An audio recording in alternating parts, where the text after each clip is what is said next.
abaperezida ba Botswana, Mali, Afurika y'Epfo, Zimbabwe na Mozambique barayibumvikanishije impungenge batewe n'urugomo rw'intagondwa mu majyaruguru ya Mozambique. Banavuze ko bazasuzuma igisubizo cy'akarere mu nama bazongera kugirana mu byumweru 3 biri imbere. Abanyajibuti bazindukiye mu itora ry'umukuru w'igihugu, Perezida Ismail Omar Guelleh ashakamo kandi yijejwe mu manda ya 5. Muri Benin, umuntu umwe yishwe, 6 bakomeretswa n'amasasu nk'uko abayobozi mu karere n'ababyiboneye babivuga. Nyuma y'uko abasirikare ba Benin bakuye abigaragambyaga mu mujyi.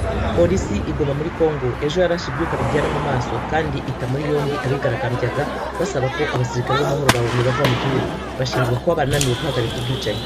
Naho guverinoma ya Senegal ejo yavuze ko komisiyo yigenga kandi itabogamye yazakora iperereza ku bwicanyi bwabaye mu kwezi kwa 3.